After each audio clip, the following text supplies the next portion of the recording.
What a joke! Derek's mocking voice echoed through the hallway, shattering my world into pieces. You really think that raggedy upcycled garbage is going to sell? Wake up, sis. Raylan's living in a fantasy land.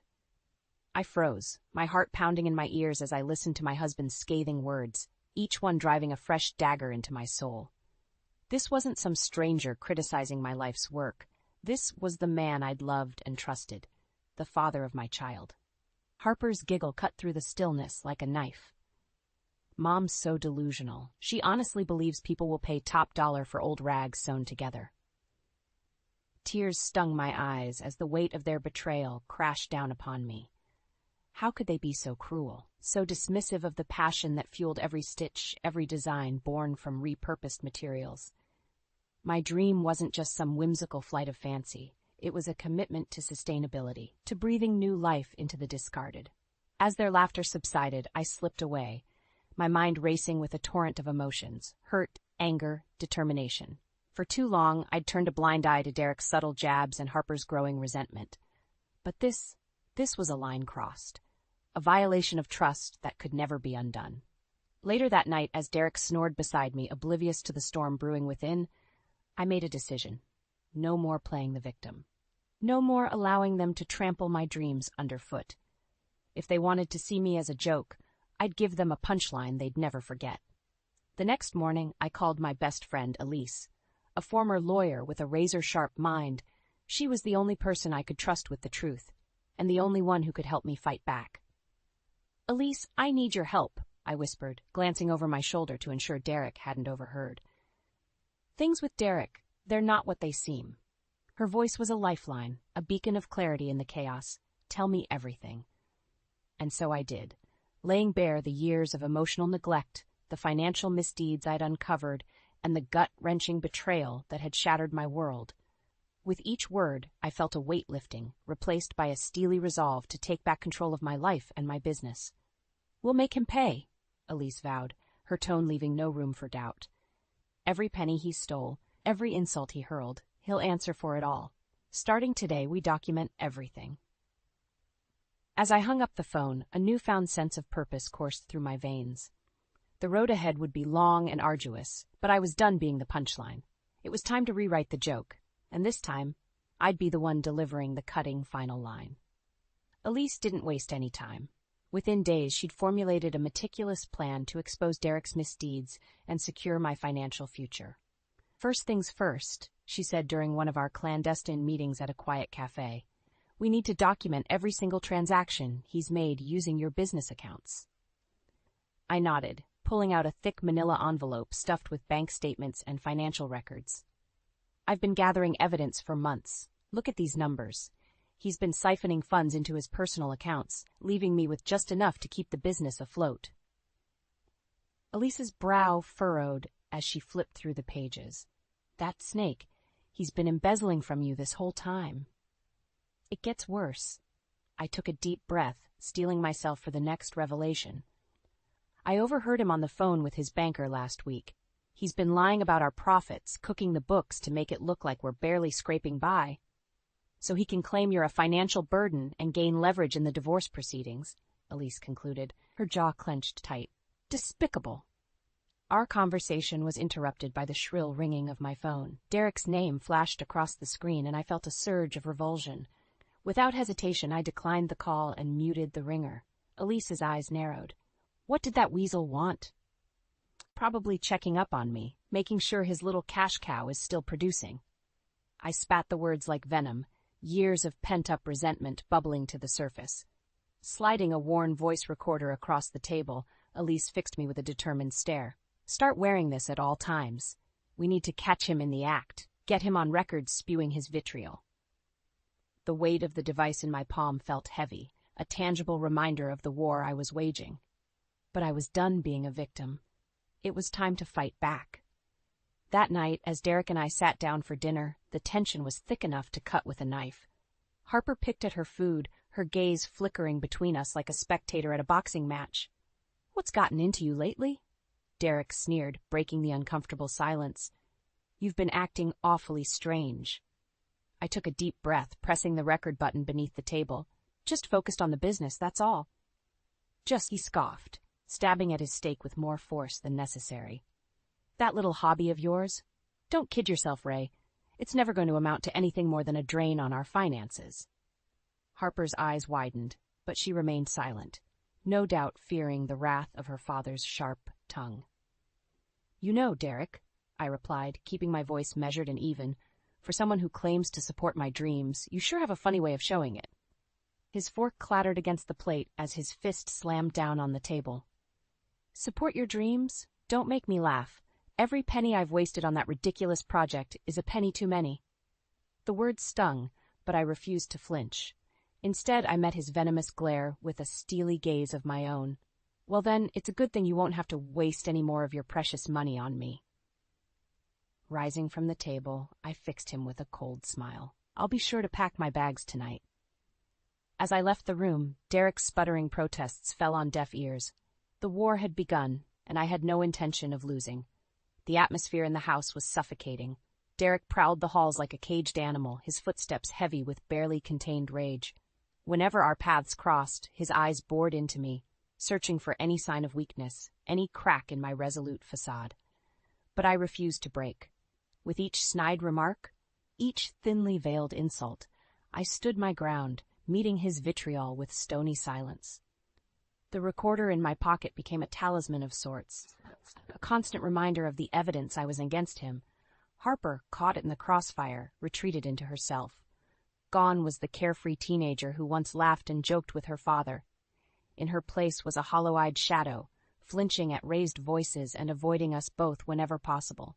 It was during one of these encounters that the dam finally burst. "What's wrong, Princess?" Derek sneered as Harper scurried past, her gaze fixated on the floor. "Cat got your tongue?" She froze, her shoulders tensing, and for a moment I thought she might flee. But then, slowly, she turned to face him, and the look in her eyes sent a chill down my spine. "Just leave me alone," she muttered, her voice barely above a whisper. Derek threw back his head and laughed, a cruel, mocking sound that set my teeth on edge. "What's the matter? Daddy's little girl too good to talk to her old man now?" "Derek, that's enough." I stepped forward, placing a hand on Harper's trembling shoulder. She said, "Leave her alone." His gaze snapped to mine, eyes glittering with malice. "Stay out of this, Raylan. This is between me and my daughter." "Your daughter?" I echoed, my grip tightening on Harper's shoulder. "Since when do you give a damn about being a father? All you care about is yourself and your precious money." The words hung in the air, heavy and damning. For a heartbeat, Derek was speechless, his face contorting with rage. Then, like a coiled serpent, he struck. "How dare you?" he snarled, taking a step forward. "After everything I've done for this family, for your pathetic little hobby, and this is the thanks I get?" Harper flinched, shrinking back against me, but I stood my ground. Reaching into my pocket, I thumbed the record button, capturing every venomous word. "You've done nothing but belittle me, Derek, lie to me, steal from me. You're a despicable excuse for a husband and a father." His face turned an ugly shade of purple, and for a moment, I thought he might strike me. But then, as quickly as it had come, the storm passed, and he deflated like a punctured balloon. "You'll regret this," he hissed, jabbing a finger in my face. "Mark my words, Raylan, I'll make sure you lose everything." With that, he turned on his heel and stormed off, leaving Harper and me alone in the oppressive silence. "Mom?" Her voice was small, tremulous. "What's going on?" Wrapping an arm around her shoulders, I pulled her close, grateful for the solid weight of her against my side. "It's going to be okay, sweetie," I murmured, more for my own benefit than hers. "Everything's going to be just fine." But as I gazed down the hall where Derek had disappeared, a tendril of doubt wormed its way into my heart. Had I underestimated his capacity for cruelty? His willingness to drag us all down in his quest for vengeance? Only time would tell. And in the meantime, I would keep fighting. Keep gathering ammunition for the battle to come. Because one thing was certain. I would never let that man break me again. The day had finally come. With Elise's guidance, I'd compiled an ironclad case against Derek, complete with financial records, audio recordings, and a mountain of damning evidence. There would be no more running, no more hiding. It was time to rip off the mask and expose him for the monster he truly was. "Are you sure about this?" Elise's voice was gentle but laced with steel as we went over the plan one final time. Once you confront him, there's no going back. I took a deep, steadying breath, my fingers tightening around the thick manila envelope containing the fruits of our labor. I'm sure. He needs to answer for what he's done. A soft knock at the door shattered the tense silence. Mom? Elise? It's me, Harper. My heart clenched at the weariness in her voice, a painful reminder of the toll this war had taken on her young spirit. Elise shot me a questioning look, and I nodded, bracing myself for the inevitable explosion. Come in, sweetie. The door creaked open, and Harper slipped inside, her eyes wide and haunted. Dad's home, she whispered, wringing her hands. He's in the living room, waiting for you. My mouth went dry, but I refused to let my nerves show. Squaring my shoulders, I turned to Elise. It's time. She squeezed my arm, offering a grim smile. I've got your back, let's do this. With Harper trailing behind, we made our way to the living room, each footstep echoing like a death knell. Derek looked up as we entered, his eyes narrowing at the sight of Elise. What's going on here? He demanded, rising to his feet. What's she doing in my house? I opened my mouth to respond, but Elise beat me to it. Sit down, Derek, she said, her voice ringing with authority. We need to have a little chat. He bristled, his jaw clenching. I don't take orders from... Sit down. Elise's tone brooked no argument, and after a tense moment, Derek lowered himself back onto the couch, his eyes smoldering with barely concealed rage. Sliding the envelope onto the coffee table, I fixed him with an icy glare. These are detailed financial records, documenting every single penny you've embezzled from my business over the past 5 years. His eyes widened, but he quickly regained his composure, scoffing dismissively. You're delusional. I've done nothing but support your little hobby. Save it. I jabbed a finger at the envelope. The evidence is right there, plain as day, bank statements, wire transfers, everything. Derek opened his mouth, no doubt to spew forth another round of lies and denials, but I cut him off. That's not all. Pulling out my phone, I queued up the first in a long line of audio recordings. I have hours of footage documenting your emotional abuse, your constant belittling and degradation. As his own voice filled the room, hurling insults and venom with chilling casualness, Derek's face drained of color. Harper gasped, her hands flying to her mouth as she listened to her father's hateful words. No. Derek's voice was little more than a hoarse croak. You can't. That's not. It's over, Derek. Elise's voice was cold, utterly devoid of mercy. We have more than enough evidence to bury you in court. You're going to jail, and Raylan is taking everything, the house, the business, full custody of Harper. You've lost. For a long moment, silence reigned, broken only by the sound of Derek's ragged breathing. Then, slowly, he turned to face me, and the look in his eyes sent ice flooding through my veins. You'll regret this, he hissed, spittle flying from his lips. I swear to God, Raylan, I'll make you suffer for this. You and that little brat will wish you'd never been born. Before I could respond, Harper was there, stepping between us with her shoulders thrown back and her chin raised in defiant challenge. That's enough out of you, she spat, her voice trembling but unwavering. You're the one who's going to suffer, you pathetic excuse for a father, and you'll have no one to blame but yourself. Pride swelled in my chest as I watched my daughter stand tall against the man who'd tormented us for so long. In that moment, I knew we would be okay. We would survive this nightmare, and maybe, just maybe, we'd emerge stronger than ever before. Derek opened his mouth, but whatever vile retort he'd intended died on his lips. With a snarl of impotent rage, he turned and stormed from the room, leaving us standing in silence amidst the wreckage of his shattered lies. It was over. The war had been won. The silence that followed Derek's departure was deafening. Harper and I stood frozen, still processing the explosive confrontation that had just unfolded. Elise was the first to break the stillness, letting out a long, shuddering breath. Well, that could have gone better, she muttered, running a hand through her disheveled hair. Harper whirled on her, eyes blazing with a mixture of hurt and anger. You think? That was my dad you just destroyed back there. Harper, I began, reaching out to her, but she jerked away, hugging herself tightly. Don't. Just don't. Her voice cracked, and I watched in dismay as tears spilled down her cheeks. How could you do this, Mom? How could you keep this from me? The accusation in her tone was like a physical blow, stealing the breath from my lungs. "Sweetie, I was just trying to protect you." "Protect me?" She let out a harsh, bitter laugh. "From what? The truth?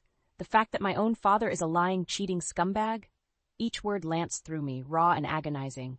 Elise stepped forward, her expression softening. "Harper, your mom did what she had to do to keep you both safe. Derek is a dangerous man, and I don't want to hear it." Harper exploded, whirling on Elise with clenched fists. "You have no idea what you've done, what this is going to do to our family." The anguish in her voice cut me to the core. I wanted nothing more than to take her in my arms, to shield her from the pain and betrayal that had torn our lives asunder. But I knew, deep down, that this was a wound that could not be salved with empty platitudes or motherly affection. This was a hurt that ran bone deep, a festering wound that had been ripped open and left to bleed. "Harper, please." I tried again, fighting to keep my voice steady. "I never wanted to lie to you, but Derek, he was out of control. He was stealing from me, sabotaging my business, and I was afraid if I told you the truth, he might." "Might what?" she spat, rounding on me with fresh venom. "Hurt us? Abandon us? Well, congratulations, Mom, because now he's going to do both of those things, and so much worse." Her words hit their mark, and I flinched as if struck, because deep down I knew she was right. In my quest for justice, for vengeance against the man who had betrayed and belittled me, I had set in motion a chain of events that would undoubtedly tear our family apart. Derek's fury knew no bounds, and now that he had been backed into a corner, exposed as the monster he truly was, there was no telling how far he might go to make us pay. A small, traitorous voice whispered that perhaps it would have been better to simply cut my losses, to walk away and start anew. But I knew, in my heart of hearts, that such a path would have led only to more pain, more suffering at his hands. No, I had done the right thing, the only thing I could do to protect Harper and myself from his toxic influence. But that knowledge did little to dull the ache of my daughter's resentment, the guilt that gnawed at my soul for the turmoil I had thrust upon her. "I'm sorry," I whispered, the words feeling hopelessly inadequate. "I'm so sorry." For a long moment Harper simply stared at me, her expression unreadable. Then, without another word, she turned and fled the room, leaving me standing amidst the wreckage of our fractured family. Elise's hand found my shoulder, squeezing gently. "Give her time, she'll come around." But as I listened to the distant echo of Harper's footsteps, rapidly retreating, I couldn't help but wonder if the damage I had wrought was too deep, too catastrophic to ever be undone.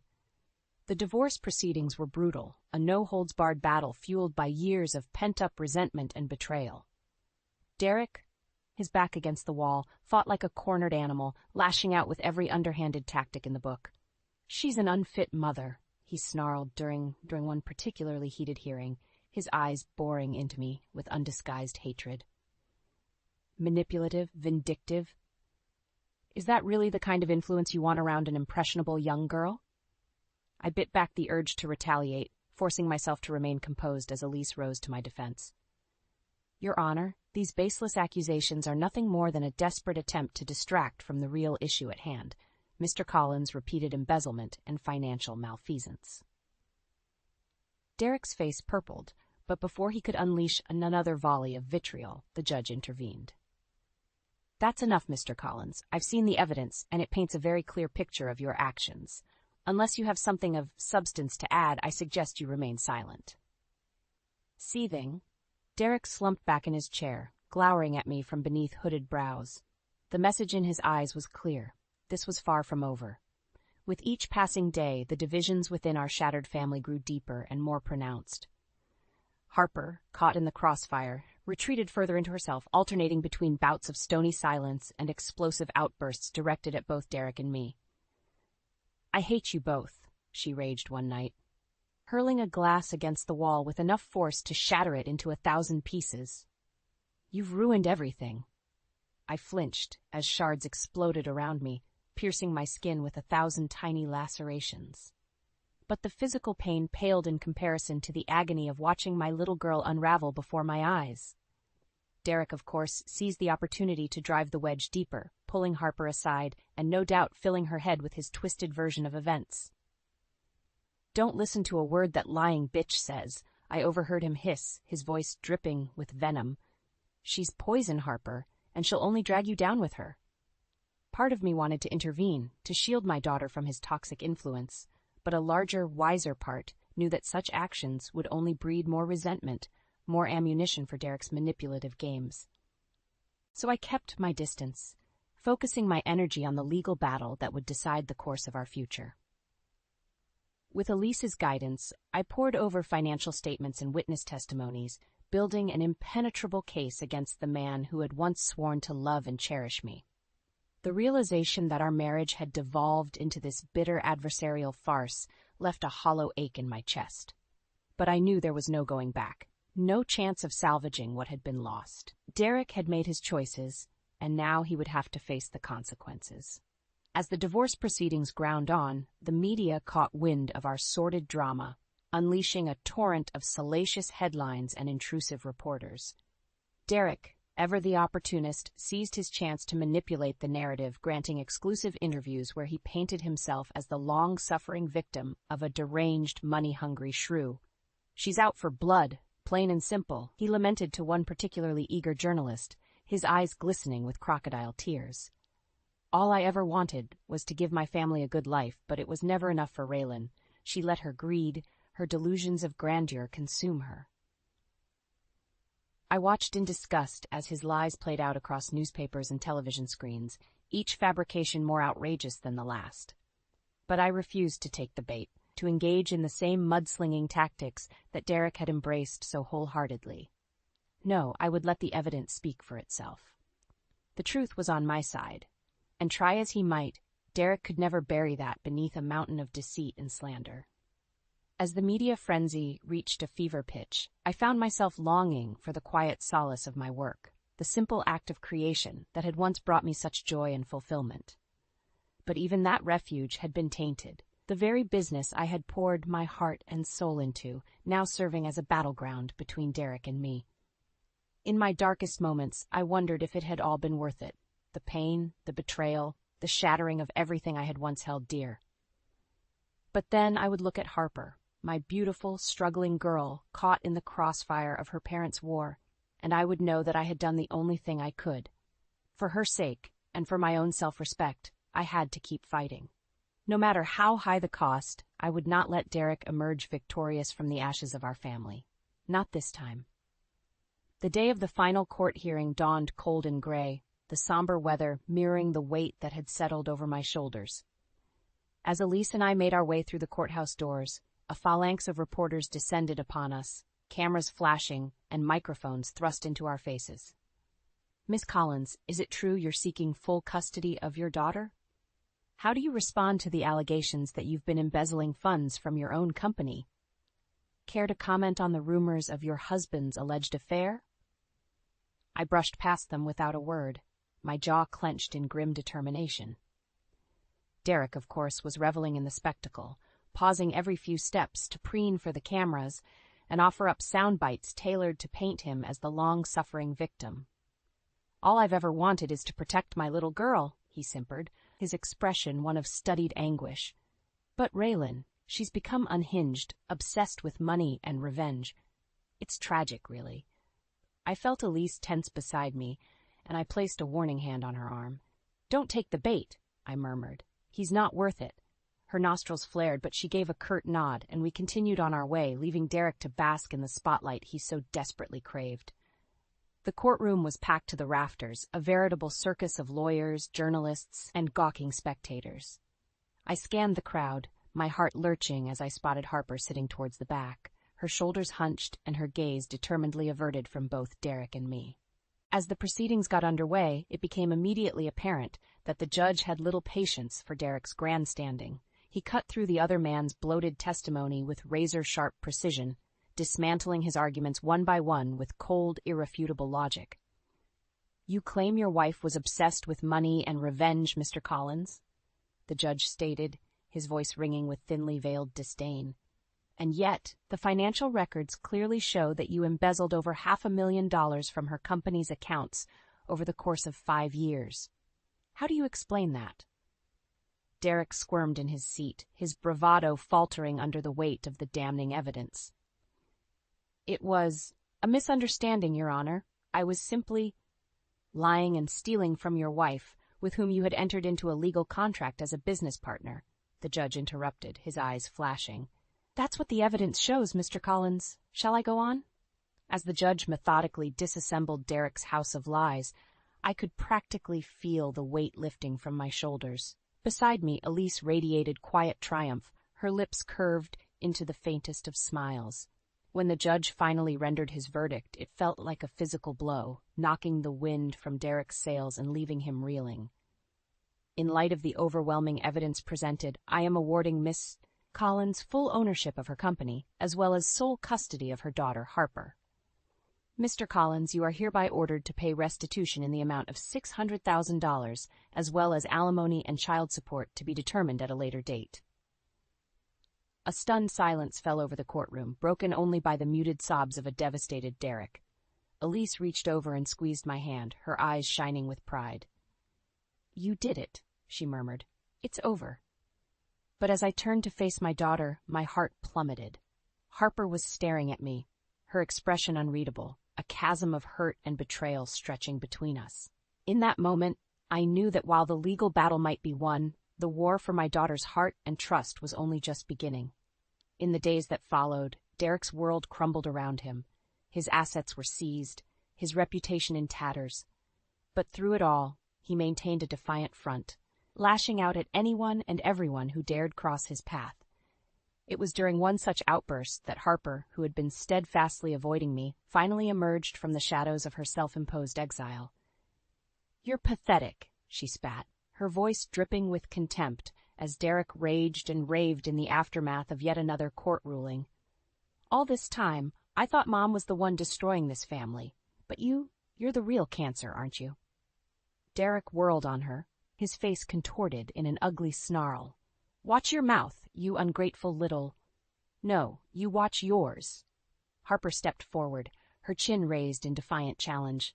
I'm done listening to your lies, your manipulations. You're a sad, bitter man, and you've got no one to blame but yourself for the mess you've made of your life.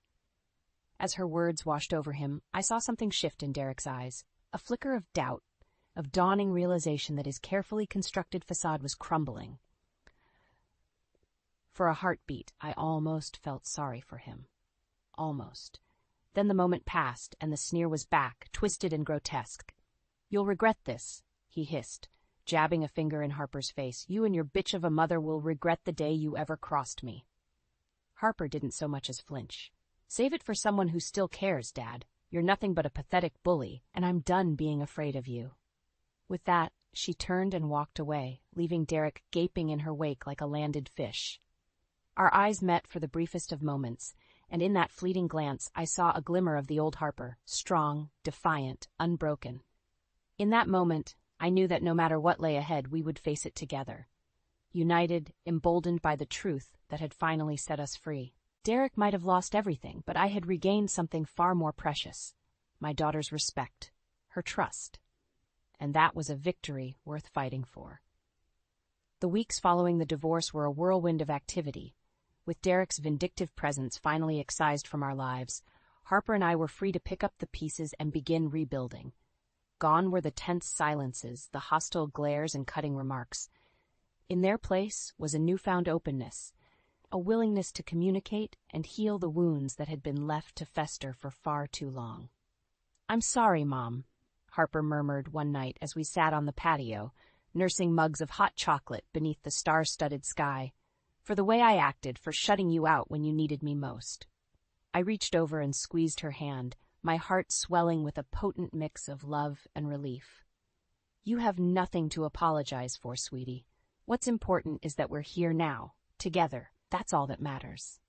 She offered a tentative smile, and in that moment, I saw a glimpse of the carefree girl she had once been, untainted by the bitter rancor of her parents' war. The sight filled me with a renewed sense of determination. I would do whatever it took to shield her from further pain, to ensure that the damage wrought by Derek's actions did not define the rest of her life. With that goal in mind, I threw myself into resurrecting my fashion line, channeling all the fire and passion that had once fueled my every design. Harper, to my immense pride, joined me wholeheartedly, her artistic flair and keen eye breathing fresh life into my creations. "You know, this whole sustainability thing is actually kind of cool," she remarked one afternoon as we pored over a pile of discarded fabric swatches. "Who knew old rags could look so chic?" I laughed, reveling in the sound of her teasing lilt. "I tried to tell you, didn't I? But you were too busy mocking your poor, delusional mother." She pulled a face, her cheeks flushing with embarrassment. "Yeah, well, I was young and stupid. Not to mention brainwashed by a certain lying snake of a father. The barb stung, but I knew there was no venom behind it, only the stark truth that we were both still coming to terms with." Reaching out, I cupped her cheek, marveling at the way she leaned into my touch rather than recoiling. "The important thing is, we're here now, together, and nothing is ever going to tear us apart again." The words felt like a vow, a solemn promise to the both of us. Harper's eyes glistened with unshed tears, but she blinked them away, offering me a watery smile. "You're right. It's you and me against the world, Mom. Always and forever." As our new line began to take shape, the media caught wind of our triumphant reemergence, fueling a flurry of interest and speculation. Interview requests poured in, each more eager than the last to get the inside scoop on our phoenix-like rise from the ashes of scandal and betrayal. I dismissed them all with a polite but firm refusal. This story, our story, was not fodder for the gossip rags or salacious tell-alls. It was ours, a hard-won victory forged in the fires of pain and heartbreak. The only validation I needed was the look of pride in Harper's eyes as we put the finishing touches on our debut collection. Gone were the dark circles and haunted gaze. In their place was a radiant, effervescent joy that warmed me to my very core. "We did it, Mom," she breathed, running her fingers over the intricate stitching of one particularly striking ensemble. "Against all odds, we actually pulled this off." Wrapping an arm around her shoulders, I pulled her close, savoring the moment. "Of course we did, baby girl. When have you ever known your mother to back down from a fight?" She laughed, the sound ringing like music through the bustling studio. Fair point. Though to be honest, I think it was my stubborn determination that really saved the day. "Is that so?" I arched an eyebrow, unable to resist the playful banter. "Well, in that case, maybe I should start calling you Mom instead." Harper made a face, sticking out her tongue. "On second thought, let's not go that far. One diva in the family is more than enough." We dissolved into a fit of giggles, the easy camaraderie a soothing balm on the wounds of the past. In that moment, it was as if the years of turmoil and heartache had never happened. We were just a mother and daughter, united in our love for each other and the craft that had helped heal us both. The night of our launch party, I could scarcely believe how far we'd come. Harper was radiant in one of our signature creations, her megawatt smile lighting up the room as she worked the crowd with effortless poise. Watching her charm and dazzle the assembled fashionistas and industry bigwigs, I felt a surge of pride so intense it nearly stole my breath away. This was her moment, our moment, and no one, not Derek, not the naysayers who had doubted us at every turn, could ever take that away. As the night drew to a close and the last of the well-wishers trickled out, Harper made her way over to me, her eyes sparkling with unbridled joy. "Well," she murmured, looping her arm through mine, "what did you think? Was it everything you dreamed it would be?" Pulling her close, I pressed a kiss to her temple, my heart so full I thought it might burst. "It was more than I ever could have imagined," I whispered fiercely, "and it's only the beginning, baby girl, for both of us." As we stood there, silhouetted against the twinkling lights of our newfound success, I knew that no matter what challenges the future held, we would face them head-on, side by side, unbroken, unstoppable, invincible. A mother and daughter, forged in the fires of adversity and tempered by the indomitable strength of our bond. Our story was far from over. It had only just begun.